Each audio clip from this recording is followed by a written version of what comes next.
Exercise 8.1 का सम number 3। If sign ए बराबर है 3/4 के, तो कैलकुलेट करना है कॉस ए और tan ए।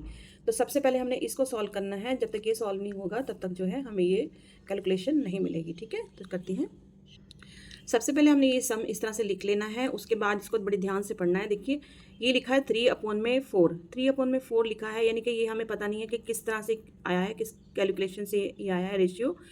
तो इसके लिए क्या करते हैं, जो 3/4 होता है ना उसमें हम के लगा देते हैं। ठीक है, तो यहाँ पे हमने इनके साथ के लगा देना है। आपको याद होगा कि 2.2 में जो है अपोन वाले जो सम होते थे उसमें मैं के लगवाती थी। ठीक है, तो इसमें हमने के लगा देना, के जरूर लगा देना है आपने, क्योंकि इसके बिना जो है आपके मार्क्स कटेंगे। चाहे तो आप एग्जाम्पल्स जो हैं इस एक्सरसाइज के उसमें देख लेना, इस तरह के अपोन वाले जो सम होंगे ना उसमें जो है के लगा हुआ है, वो लगाना जरूरी है। सबसे पहले मैं आपको यही बता देती हूँ। ठीक है, तो सिन का जो है फार्मूला क्या होता है, P/H होता है। देखिए सिन है, कोस है, टेन है, इस तरह से आपने लिख के रख लेना है। ठीक है, तो इसका लिखेंगे PH लिखेंगे, यानी कि परपेंडिकुलर और जो है हाइपोटेनियस लिखेंगे। अब इसमें ध्यान से देखो कि हमारे पास परपेंडिकुलर भी है, हाइपोटेनियस भी है, क्या नहीं है, बेस नहीं है ना। तो इसमें मतलब कि तीन जो साइड जो है हमें कंप्लीट करनी होती है, मेजरमेंट करना होता है। इसका मैंने आपको रूल भी समझाया हुआ है कि एक चीज़ गायब होती है, पहले हमने वो पता करना है, उसके बाद हमें ये सम सॉल्व करेंगे कॉस ए और tan ए। तो इसका बेस हमने ढूंढना है, तो हमने बेस का इस तरह से लिख लेना है, बेस का फार्मूला लिख लेना है h² - p का स्क्वायर। फिर देखिए h क्या है, h क्या है हमारा, h है 4 है, तो हमने यहाँ पे 4k लिखा है। ठीक है, स्क्वायर लगा दिया, ये वाला स्क्वायर लगा दिया, माइनस लगा दिया। p क्या है, परपेंडिकुलर क्या है, वो 3 है, ये हमने यहाँ पे 3 लगा दिया। ओके, 3k लगा दिया यहाँ पे। फिर 4 का स्क्वायर 16 होता है, k का स्क्वायर लगा दिया, माइनस लगा दिया, 3 का स्क्वायर जो है 9 होता है, और k लगा दिया, स्क्वायर लगा दिया। ठीक, 16 में से 9 माइनस हुए तो 7 आ गया, तो k हमें लगाना जरूरी है यहाँ पे। तो बेस हमारा कितना निकला है, 7k निकला है। ठीक है, लेकिन जब हम सॉल्व करेंगे ना ये tan a और cos a जो है सॉल्व करेंगे, उसमें हमने k नहीं लगाना है, तब हमने नहीं लगाना है। ठीक है, अब देखिए cos a है, तो cos का क्या फार्मूला है, यहाँ पे cos का है B/H है, वो हमने यहाँ पे राइट कर लेना। b मतलब बेस, हमारा बेस क्या निकल के आया था, √7k आया था, लेकिन हमने k नहीं लिखना है यहाँ पे। हाइपोटेन्यूज कितना है, 4 है। ठीक है, cos a की जो है वैल्यू निकल के आ गई है ये वाली। अब हमने tan a पता करना है, tan a की कैलकुलेशन करनी है। ठीक है, तो tan a में देखिए क्या फार्मूला है, P/B है, तो P/B लिख लेना है यहाँ पे हमने। तो P देखना क्या है हमारा, 3 है, क्योंकि हमने बेस पता किया था ना। ठीक है, P और H तो थे हमारे पास, हमने बेस पता किया था ये वाला। तो P जो है वो क्या है, 3 है, यानी कि 3k लिखा था ना, तो अब k नहीं लिखना है। B क्या है, √7 है, ये देखिए B क्या है, √7 है, तो ये हमारा कैलकुलेशन होगी, ये हमारा आंसर हो गया। करते हैं फोर्थ सम।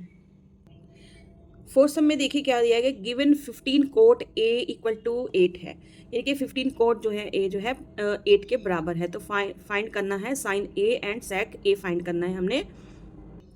अब इसमें देखिए ध्यान से कि इसमें ना आपको सीधे सीधे जो है ये अपोन में दिया हुआ है, मान लो 8/15 दिया हुआ है, तो इसको हमने पहले इसको सॉल्व करना है, फिर हमने ये फाइंड करने हैं। तो ये किस तरह से हमने लाना है, देखिए 15 कोट ए हमने यहाँ पे लिखा, इक्वल टू का 8 लिखा, यहाँ पे कोट ए लिख दिया, 15 का पॉजिटिव जो है ना वो अपोन में आ जाएगा। ठीक है, अब देखना है कि ये जो कोट है ना, कोट का क्या फार्मूला है, यहाँ पे देखिए कोट का क्या फार्मूला है, tan का अपोजिट जो है यानी कि रेसिप्रोकल जो है कोट होता है, यानी कि ये जैसे tan P/B है ना, तो कोट क्या हो जाएगा, B/P हो जाएगा। ठीक है, कोट जो है वो इसका रेसिप्रोकल हो जाएगा यहाँ पे, तो B/P हो जाएगा। तो यहाँ पे हमने कोट A लिख के B/P हमने यहाँ पे लिख लिया है, यानी कि 8 जो है वो क्या है, हमारा बेस है, और 15 क्या है, परपेंडिकुलर है। क्या गायब है इसमें से, देखो तीनों में से क्या गायब है, हमारा हाइपोटेनियस गायब है। ठीक है, तो वो हमने फाइंड करना है। तो हाइपोटेनियस का फार्मूला हमने यहाँ पे लगाना है, p का स्क्वायर प्लस b का स्क्वायर। तो p हमारा कितना है, 15 है। देखो यहाँ पे भी ये भी अपोन में है, तो अपोन के क्या रूल होता है कि k हमने इसमें लगाना ही लगाना है, चाहे तो यहाँ पे आप स्टार्टिंग में ही आप लगा सकते हो, या यहाँ पे तो जरूर लगाना होता है। ठीक है, तो p क्या है, 15 है, और b क्या है, 8 है, k लगाया, इसमें स्क्वायर लगाया, प्लस लगाया, और 15 का स्क्वायर कितना होता है, 225 होता है, और 8 का स्क्वायर कितना होता है, 64 होता है। हमने इस तरह से लिख लिया। फिर इन दोनों को जो है प्लस कर देना है, प्लस करने के बाद कितना आता है, 289। तो 289 किसका स्क्वायर होता है, 17 का होता है। तो यहाँ पे भी k लगाना जरूरी है, यहाँ तक k लगाना जरूरी होता है। ठीक है, अब करते हैं नेक्स्ट। अब हमें तीनों जो है मेजरमेंट मिल गई है। ठीक है, तो अब हमने इसको फाइंड करना है, साइन को और ये सेक को। तो साइन ए हमने यहाँ पे लिखा, पी एच लिखा, साइन का फार्मूला क्या होता है, पी एच होता है, और हमारा पी क्या है, परपेंडिकुलर क्या है 15 है, हाइपोटेन्यूज कितना है 17 है। तो हमने इसको इस तरह से अब लिखना है, ये नहीं लिखना है, अब हमने इस तरह से लिखना है। ये जस्ट मैंने आपको वैसे बताया क्योंकि वो मैं अमाउंट लेकर आई ना, इसकी फिगर लेकर आई हूँ यहाँ पे, तो आपने ये वाला लिखना है, ठीक है। ये जस्ट मैंने आपकी नॉलेज के लिए लिखा है, ये नहीं लिखना है, ये लिखना है, इस तरह की फिगर लिखनी है। और ये देखिए हमारा क्या आ गया, ये आ गया साइन ए का जो है हमारी क्या कैलकुलेशन आ गई 15/17 आ गई। अब देखना इनकी कटिंग हो सकती है, नहीं इनकी कटिंग नहीं हो सकती है। अब सैक ए हमने फाइंड करना है। सैक ए का फार्मूला क्या होता है, H/P होता है। तो इसका भी जो हाइपोटेनियस है वो देखना कि 17 है और परपेंडिकुलर कितना है 8 है। तो ये हमारा आंसर हो गया। करते हैं नेक्स्ट सम नंबर 5 में है कि सैक जो है दिया गया है 13/12 दिया गया है, यानी कि के इसमें लगने ही वाला है। और उसके बाद कैलकुलेट करने हैं ट्रिग्नोमेट्रिक रेशियो। मैंने आपको रूल में भी समझाए हैं, 6 रेशियो समझाए हैं, वो सारे के सारे निकालने हैं, ठीक है, इसके अकॉर्डिंग।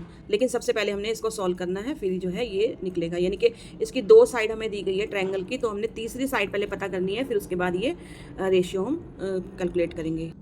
आपने हर सम में जो है इस तरह के लिख लेना है साइन कोस टैन और कोसेक सेक कोट, यानी कि अगर ये बाई चांस ये पूछा जाता है तो ये इसका रेसिप्रोकल हो जाता है, ठीक है।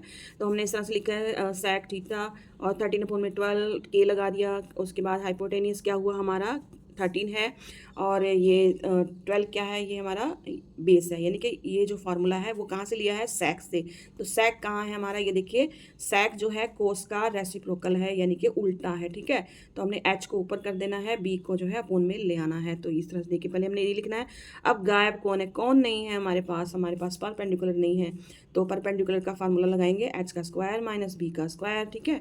तो एच हमारे पास क्या है 13 है, बेस बी हमारे पास क्या है 12 है, ठीक है। तो के हमने साथ में लगाना है। और 13 का स्क्वायर कितना होता है 169 हो गया, और 12 का कितना हो गया 144 हो गया। इसमें से इसको माइनस करके 25 आ जाएगा। तो 25 का आपको पता है क्या स्क्वायर होता है 5 होता है, ठीक है। तो इसके बाद हमने क्या करना है, ट्रिग्नोमेट्री के जितने भी रेशियो है ना उसको निकालने। वैसे तो 12 होते हैं, लेकिन हमने इसको 6 बना के चलना है, ठीक है। तो क्योंकि उसी का ही शॉर्ट फॉर्म हो जाता है ना। तो साइन जो है थीटा जो है वो क्या है, साइन देखो साइन का फार्मूला क्या है, साइन का फार्मूला क्या है P/H है। P/H है वो हमने यहाँ लिखा। पहले इन सबको लिख लेना है, पहले इनको लिख लेना है। साइन थीटा लिख लेना है, कॉस टैन लिख लेना है, कोसैक लिख लेना है, सैक कोट, ये 6 जो है ये रेशियो लिख लेने हैं ट्रिग्नोमेट्री के। फिर उसके बाद इनकी वैल्यू रख देनी है। साइन का होता है कि P/H है, कोस का है B/H है, टैन का है P/B है। अब इसी का रेसिप्रोकल कर देंगे।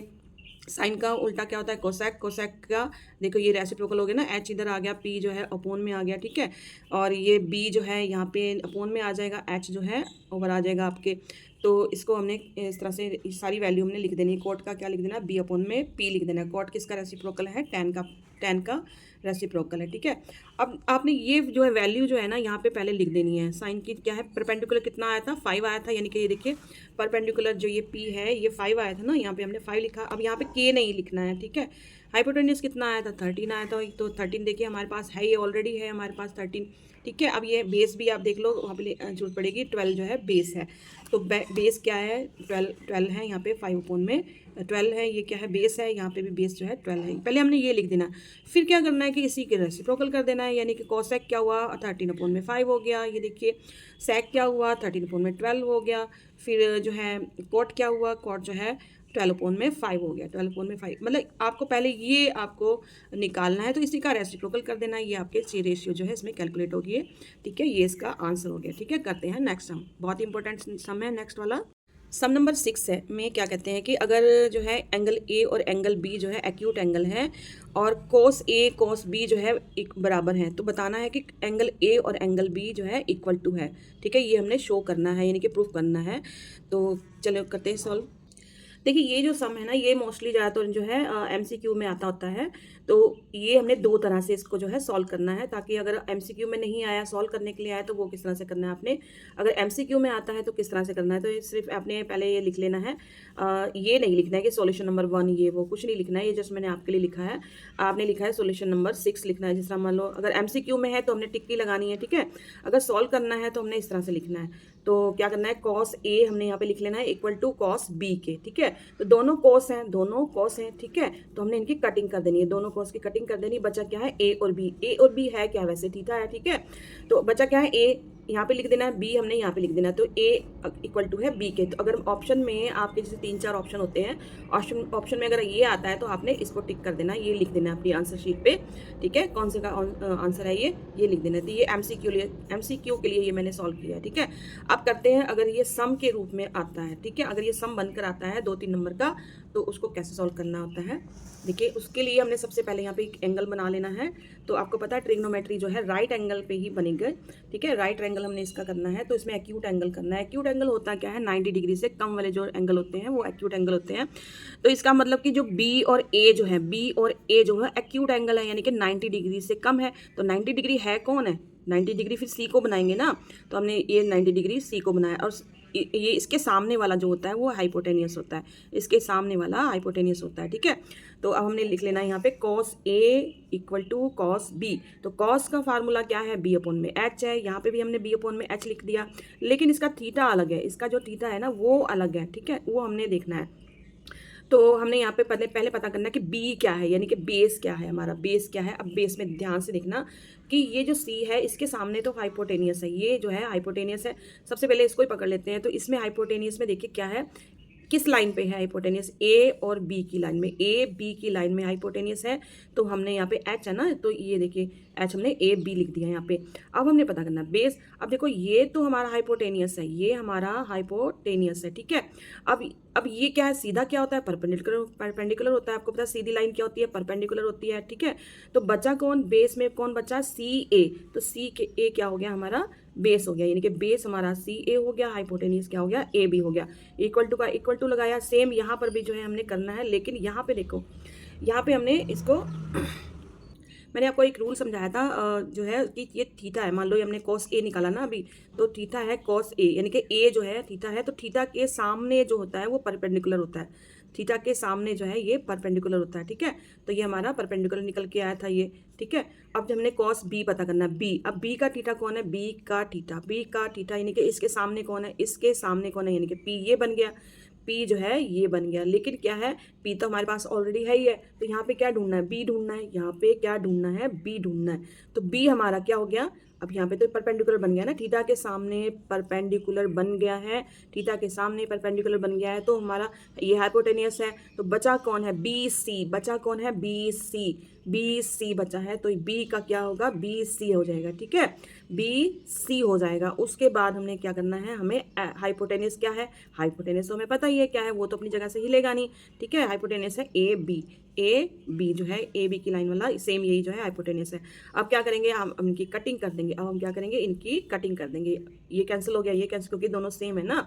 बचा कौन है, सी ए और बी सी बचा है, तो हमने इसको यहाँ पे लिख देना, सी ए बराबर है बी सी के, हमने यहाँ पे लिख देना। तो आपको ध्यान होगा कि अगर मान लो आपकी साइड जो है, ये जो साइड है ये इक्वल है, तो भाई एंगल भी तो इक्वल होंगे। जो इन्होंने ये पूछा है क्वेश्चन में, एंगल ए बराबर है बी के, तो ये जो है एंगल ये भी तो जो है इक्वल होंगे। तो हमने एक लाइन जरूर लिख देनी है, angles opposite to equal sides are equal. जो एंगल जो है अगर मतलब साइड जो है इक्वल्स हैं, तो एंगल भी जो है इसके इक्वल होंगे। तो इस तरह से ये प्रूव हो गया है कि एंगल ए बराबर है एंगल बी के। तो ये हमारा आंसर हो गया।